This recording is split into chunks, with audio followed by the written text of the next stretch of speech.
दोस्तों नमस्कार, बहुत बहुत स्वागत है एक बार फिर से नए वीडियो पर नए प्रश्नों के साथ आपके सामने एकदम धमाकेदार क्वेश्चन लेके आए हैं जो कि लगातार आने वाले एग्जाम पर आ रहे हैं और जो अभी करंट में एग्जाम चल रहे हैं उनमें आ रहे हैं। अगर आपने इसके पहले एग्जाम दिया है तो आपको इनमें से बहुत सारे क्वेश्चन देखने को मिल जाएंगे और साथ ही आगामी परीक्षाओं पर ये सबसे सिलेक्टेड क्वेश्चन है जो आ रहे हैं। तो यहाँ पर अगर चैनल पर आप पहली बार हैं तो चैनल को फटाफट सबसे पहले सब्सक्राइब करिए, घंटी को दबाइए ताकि जैसे ही कोई वीडियो डाला जाए उसका नोटिफिकेशन आपको मिले और साथ ही वीडियो को लाइक और शेयर फटाफट कर दीजिए।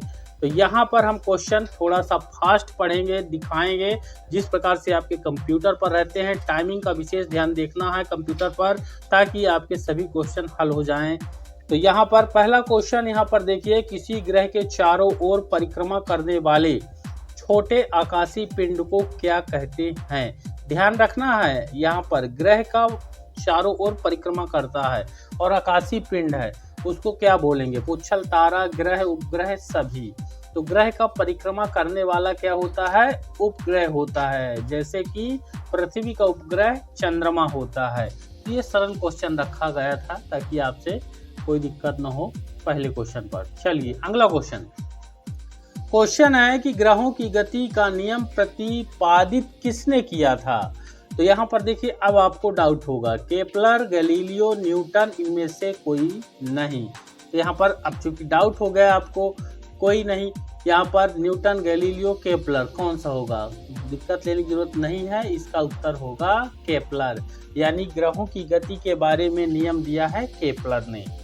अगला इंपॉर्टेंट क्वेश्चन, नॉर्वे में अर्धरात्रि के समय सूर्य कब दिखाई देता है। अब यहाँ पर देखिए, तो जानते हैं कि नॉर्वे किस देश में अर्धरात्रि में सूर्य दिखाई देता है। एक क्वेश्चन ये क्लियर हुआ, नॉर्वे में दिखाई देता है, लेकिन वह किस दिन दिखाई देता है दोस्तों। रोज नहीं दिखाई देता, पार्टिकुलर एक तारीख है, किस तारीख को दिखाई देता है। इसी तरह के डीपली क्वेश्चन आपके एग्जाम पर पूछे जाते हैं। आप कितना भी पढ़ के जाएंगे, कहीं न कहीं से डाउट आपको उत्पन्न कर दिया जाएगा। तो देखिए यहाँ पर 12 अगस्त है, 21 जून है, 21 जुलाई है, 21 मार्च है। यानी 21 के 3 विकल्प हैं, ज्यादा संभावना है उत्तर 21 होने की। तो यहाँ पर उत्तर है 21 जून को। तो नॉर्वे में अर्धरात्रि के समय सूर्य 21 जून को दिखाई देता है, ध्यान रखिएगा 21 जून को। एक अगला इंपॉर्टेंट क्वेश्चन देखिए, क्वेश्चन है कि सौर मंडल की खोज किसने की थी। सौर मंडल की खोज कापरनिकस, आर्यभट्ट, कार्ल, रिटर और केपलर। यहाँ पर ये 4 वैज्ञानिक हैं और इनमें से राइट आंसर कापरनिकस ने किया था सौर मंडल का खोज। ठीक, राइट आंसर। अगला इंपॉर्टेंट क्वेश्चन है कि सौर मंडल का जन्मदाता किसे कहा जाता है। सौर मंडल की खोज किसने की थी, यहाँ पर कापरनिकस। लेकिन यहाँ पर देखिए, सौर मंडल का जन्मदाता किसे कहा जाता है, यानी सबसे पहला यहाँ पर खोजा गया था। तो यहाँ पर देखिए, पृथ्वी, शुक्र, शनि, सूर्य। तो सौर मंडल किससे मिलकर बना हुआ है, सूर्य से ही सौर मंडल बना हुआ है, सूर्य से ही यहाँ पर। तो ठीक, ये समझ गए होंगे। अगला इंपॉर्टेंट क्वेश्चन है, एक ग्रह की अपने कक्ष में सूर्य से अधिकतम दूरी को क्या कहा जाता है। मान लीजिए यहाँ पर सूर्य है और यहाँ से यहाँ पर ग्रह है। अब इस दूरी को क्या कहेंगे, यहाँ पर जो इसके बीच की दूरी है इसका नाम बताना है। अधिकतम दूरी को क्या कहा जाता है, ये भी यहाँ पर पूछा गया है। देखिए, पेरिजी, अपसौर, उपसौर, अपोजी। तो अधिकतम दूरी को यहाँ पर क्या कहेंगे, अपसौर कहेंगे। न्यूनतम दूरी को उपसौर कहेंगे। ध्यान रखिएगा, अपसौर किसको बोलेंगे, सूर्य से अधिकतम दूरी को। ग्रह की अपने कक्ष में सूर्य से अधिकतम दूरी को अपसौर बोलते हैं। जब अधिकतम आए अपसौर लगाना है, जब न्यूनतम आए उपसौर लगाना है, ध्यान रखिएगा। ठीक, चलिए अगला इंपॉर्टेंट क्वेश्चन है, एक ग्रह की अपने कक्ष में सूर्य से न्यूनतम दूरी को क्या कहा जाता है। इसको तो पहले ही बता दिए।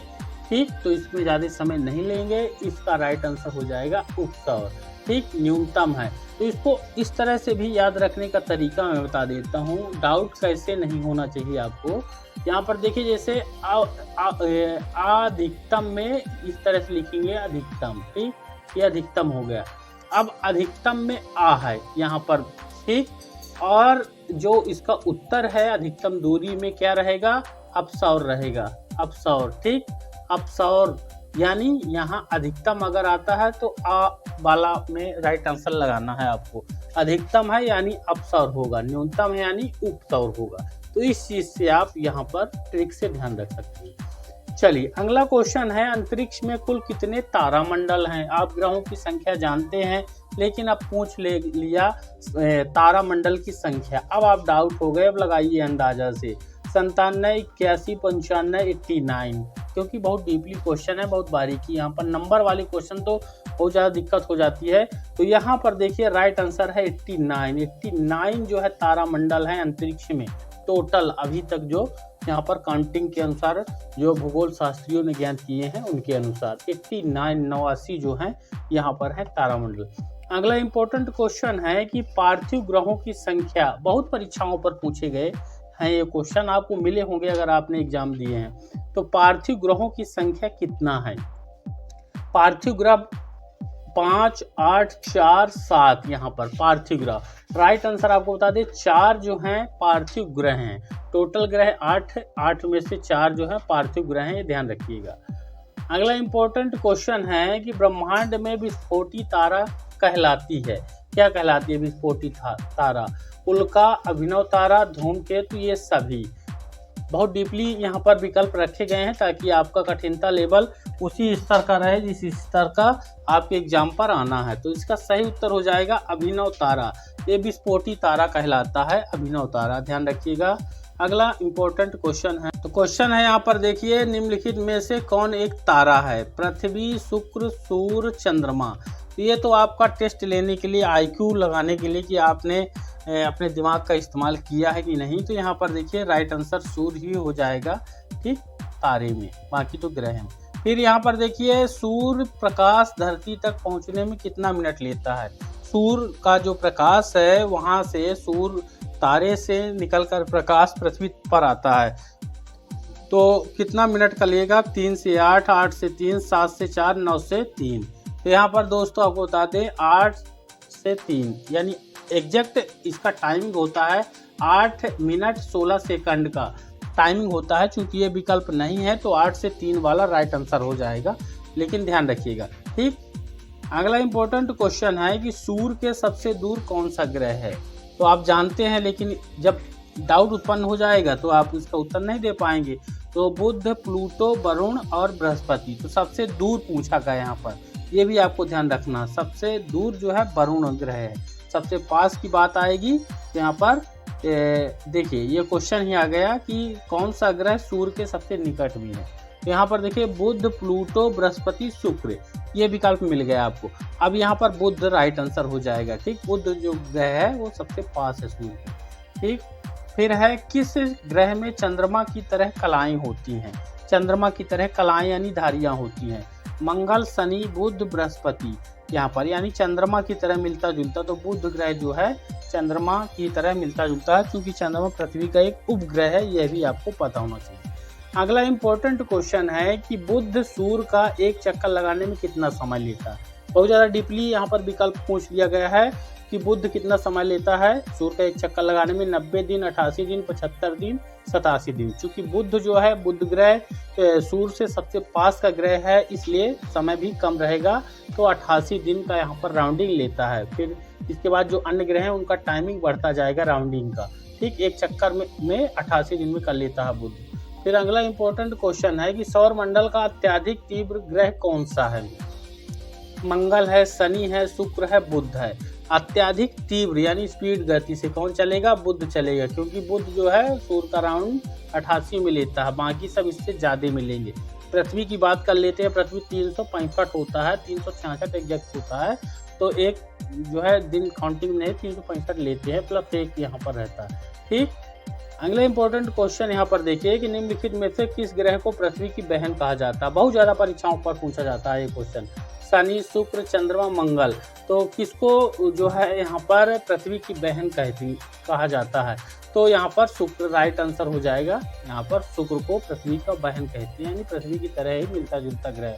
फिर 2 ग्रह जिनके उपग्रह नहीं हैं, कौन से हैं? पृथ्वी और शनि, शुक्र और बुध, बृहस्पति और बुध, मंगल और शनि। अब यहाँ पर देखिए बहुत ज़्यादा डाउट उत्पन्न करने वाला है। भैया ऐसा भी ग्रह है जिसके उपग्रह नहीं है, तो पृथ्वी का तो चंद्रमा है, ये वाला होगा नहीं।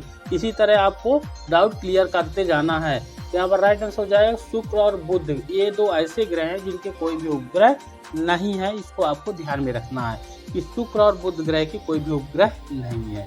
फिर अगला इंपॉर्टेंट क्वेश्चन यहाँ पर देखिए, क्वेश्चन है कि किस ग्रह को शाम का तारा कहा जाता है। तो ये क्वेश्चन भी बहुत ज़्यादा पूछा गया है, पूछा जा रहा है। भोर का तारा चमकीला ग्रह है और शाम का तारा और जुड़वा बहन वगैरह, तो ये सभी गुण जो हैं किसके हैं, शुक्र के। तो शुक्र यहाँ पर राइट आंसर हो जाएगा, ध्यान रखिएगा। ठीक, अगला क्वेश्चन दोस्तों, इस वीडियो पर आज हम इतने ही क्वेश्चन आपको दिखाएंगे। वीडियो ज़्यादा बड़ा होने के कारण अब हम अगले के क्वेश्चन अगले वीडियो पर आपको दिखाएंगे। आप सभी से निवेदन रहेगा, अपनी राय कमेंट में बताएं, वीडियो कैसा लगा और नाइस लिख के यहाँ पर भेजेंगे अगर अच्छा लगा। और चैनल को सब्सक्राइब नहीं किया है तो जल्दी से कर लें, इसी तरह के लेटेस्ट और नए वीडियो को देखने के लिए, नए क्वेश्चनों को देखने के लिए। लाइक और शेयर फटाफट करें। मिलते हैं अगले वीडियो पर, धन्यवाद।